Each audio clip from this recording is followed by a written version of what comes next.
few weeks since we were able to talk. Yes, well, Uh, mainly because of your international adventures. well, not only mine, I think, Yeah. but um, but I wonder whether there's a trend in what's going on internationally. It seems to me that there is an increasing amount of crime in different parts of the world, and it's the sort of crime that gets into international headlines. Um, Both, I mean, what happens in Charleston here gets into European headlines, and what happens in Afghanistan. Can't think of anything in Europe offhand, but there have been things in Europe Uh, uh, get into the larger international, attracts a larger attention than just national attention. hmm hmm And that's, of course, partly because everybody's becoming much more aware of what's going on in other places. But I think also it's because the amount of crime is not diminishing, No. um, and it's becoming more difficult to control. And I wonder whether crime isn't a problem of globalization. Because, well, people have started talking in this country about mass incarceration. Um, and there's serious incarceration percentages of the population in England and in some other parts of the world. And I think we're coming to a point where we're going to have to rethink our traditional attitudes toward about justice, penalties, crime, and so on. And it's going to be very difficult. The Because everything we do that has to do with justice is still based on the idea of punishment, hmm and not on solving the problem. hmm Well, there's there. I think there probably the way I would look at it is there are two kinds of crimes. There's stealing crime, and then there's crime against a person, assault and homicide, as in the case of Charleston. And then in that second group, obviously now it's been subdivided into hate crimes and and various other things. I think on the first group, the former, the stealing part, I'm not so sure that that's ever going to go away.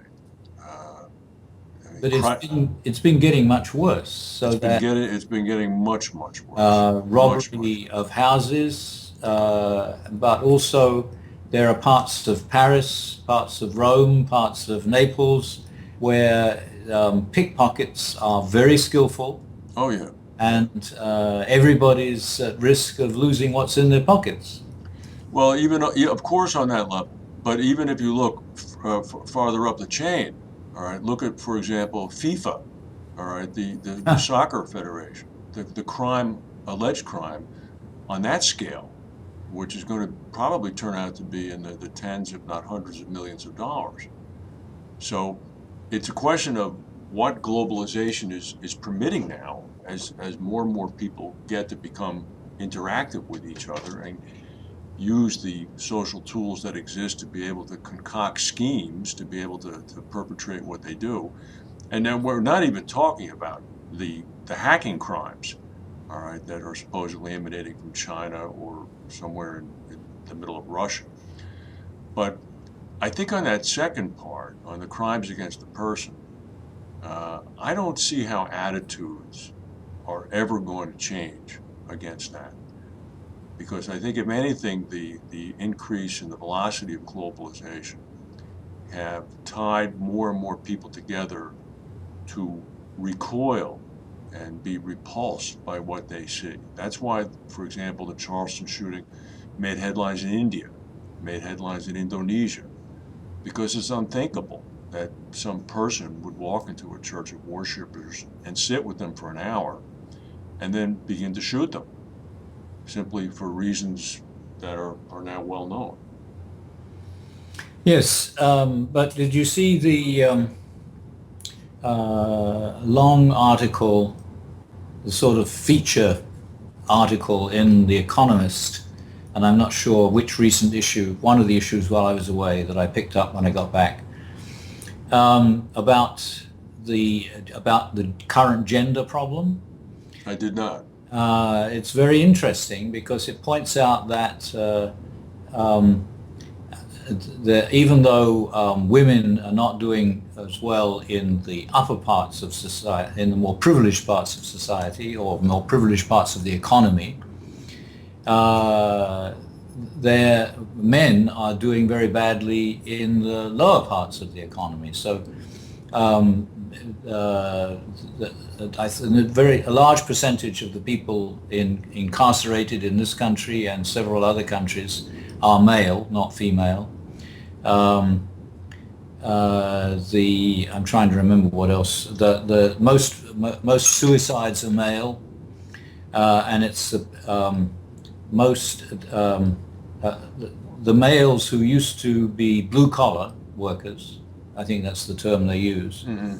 Are having the greatest difficulty in adapting to the new economy, and women are not having such a problem. And for that reason, they are tending to move into crime. Women are? No, the men are. Oh, the men are. The All problem. right. All right. And so, I mean, the reason I introduce this is that we always think of crime as a problem of the individual, Hmm. but it may be possible now, because of the way everything is changing, to see it more as a social problem, as a problem of the society, of the way the society is organized, that puts some people at a disadvantage, at a new sort of disadvantage, and the society should be doing something about that. If not, the individuals who are suffering from it have no other opportunity to get what they need except through crime, Well, through opting out of the rules. you're broaching upon the great unspoken topic, which is, I believe, going to be the biggest symptom of the increase in globalization. It's not necessarily going to be the struggle of cultural and social religious groups against the national government that has sovereignty over them because of some colonially demarcated boundary line. It's not going to be a spread of communication between young people joining up, embracing social causes. What it is going to be an awareness of financial inequality and a demand, an immediate demand, within their lifetime demand, not working and passing it down to the next generation and then making the third generation after that better, an immediate demand for resolution of that issue. And that's something that's a scale tipper in my view. And when that happens, and when it becomes pronounced, and you probably could spend a profitable use of time scratching the surface of all of the alleged terrorist groups and find at the root that you're talking about a financial motivation in one way Mhm. or another. So you're probably right. It's not only financial inequality. I think it's a sense of a feeling that you don't belong, feeling that somehow the society has changed in a way that's left you out. Hmm. So, and I think that's the reason that many young people are volunteering to go and fight for Daesh or Hmm. the Islamic State in the Middle East. They're feeling that somehow the society in the West is leaving them out, and so they're going to join another one. Hmm. I mean, financial inequality is a problem, and it's becoming a bigger and bigger problem. And I think that the larger the society, the greater the inequality is going to be in that sense. But we have to work out new ways to keep people involved in various things. And it seems to me that the attitude in this country that everybody should look after themselves and we shouldn't have a welfare state is means that this country is probably going to have the biggest problems. I don't disagree with that. And it's interesting that most other countries seem to take it for granted that you've got to have safety nets. Hmm. But safety nets on their own don't solve the problem because, There's still crime. yeah, and Yeah. they don't actually include people socially. Hmm. They give people food stamps so Right. they at least get something to eat, but they don't make them a part of the society, and that's what we've got to do. Well, one of your associates who wrote that two-volume book on globalization, who had that very lengthy chapter on crime and how it's expounded itself, if you will, as globalization has increased. That was a very revealing chapter. Hmm. What was his name? I can't think who that was offhand. Yeah, he wrote two volumes, and he's got like a 60-page chapter on crime, and he traces really how it, if anything, globalization has increased it, Yeah. right? Because of the ability to interact with each other, and it's yeah. One of the things that you learn in law school when you take criminal law is the very clear, bright line distinction that enforcement authorities take between individual crime and organized crime. All right, and organized crime could be just you and I agreeing to commit a robbery. Because if there's more than two people, more than one person involved, there's two people or three people involved who are not going to squeal, so to speak, then law enforcement has a very difficult time trying to unravel the problem. And if there's 10, 15, or 100 or 200 people involved, it becomes impossible almost. And not only does law enforcement authorities have problems doing this, but we're having problems with the law enforcement authorities as well. Yes, Uh, yes. uh, I grew up in a society where the police didn't carry guns, but my father always told me not to trust the police.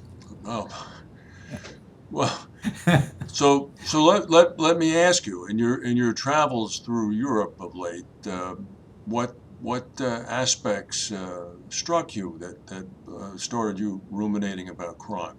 Well, the fact that there obviously are serious crime problems in the main cities in Europe, Hmm. even though they have safety nets, and I think it's all, and also generally the quality of life in Europe seems to be very good.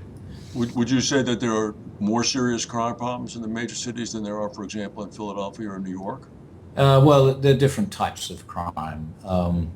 Of course, there was the Charlie Hebdo crime in Paris a few months ago, but there isn't the police problem that we've been having here is different in other countries. Hmm. Um, but in every country, there are people that seem to be not um, working out in the current situation. And it's difficult to see how this is going to be solved.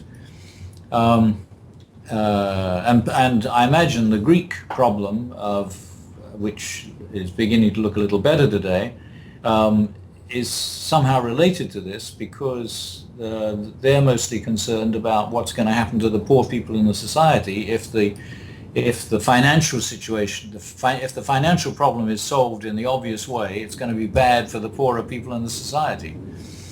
Um, But if it's solved in the not obvious way, it's going to be drastically bad for the whole country. well, it's not really clear. Well, they haven't told us the details of what was agreed this morning, but there seems to be some new ideas. Hmm. It all depends on whether Cyprus can sell those ideas to his own party, Yeah, yeah, yeah, yeah, which he may not be able to. yeah, So, yeah. Uh, and the other thing is that some English businessmen are clubbing together to make sure that Cameron loses the referendum on the EU. oh really? Yes, and I haven't been able to understand yet what they should be doing that. Oh, I know why they're doing that. You do? Yes, because even from the insurance perspective and the reinsurance perspective, Lloyd's of London, for example, is strongly supporting remaining within the EU. No, no, they're against it. They Oh, want they're Cameron against to it. lose because Cameron wants England to stay in the EU, and there is a group formed recently that's doing the opposite. Is Oh wants my, Yeah, that's what. I don't understand that at all. No, nor do I. Nor do I. But it's interesting that this. So Europe is going through a difficult phase at the moment. It is. It is. There's a lot of diverse opinion in different countries about just exactly what the European Union should be doing. And I think that solving the crime problem is one of the things that they should be thinking about. However, I suspect that that's put in a different file, and the finance is one problem, and the crime is another problem. Do you think the crime problem is conflated with the immigration problem? Um, well, I I have seen no evidence of that. One would expect that it would be, but I've Hmm. seen nothing written about it. Hmm. And that's something that keeps coming up. Nobody Okay. quite knows what to do about it. Okay. So you can't stop people trying to move, but you can't accommodate them everywhere they want to go. So I Right. really don't know what the solution is going to be there. Were you in the United States or abroad when the shooting occurred in Charleston? I was here. Okay. Here. All right. Yeah. Uh, it's and it seems to be just one after another. Yeah, it does. It does. It's it doesn't it just doesn't bode well. These same social tools that are drawing us closer together, and perhaps this is a necessity that's going to continue to happen. Also allow these lone wolves to establish their own universe, a digital universe where it lends themselves some self-credibility that allows them to think they are empowered to go do these things. And Mhm. the fringe elements can always attract fringe elements if the net is cast widely enough. But it seems as though there's an increasing number of people in not just in one part of the world, but in several parts of the world, who don't pay much attention to the problem of their own personal safety. And suicide bombers are easy to find, and people committing crimes that obviously are going to get them locked up. Mhm. That's a very interesting observation. And I think that's different from the way things used to be. Yes, yes, that So that means that the death penalty is no longer a disincentive, which of course many people have already said. well, I wonder how horizontal or dotted the line is from that to organ transplants and harvesting. I don't think we should head in that direction just yet. There's probably not enough time. But, well, thank you very much, Professor Spooner. It was a pleasure to see you again, and welcome back to the United States. And we look forward to talking again on a regular basis. Good. Thank you. Bye. Bye.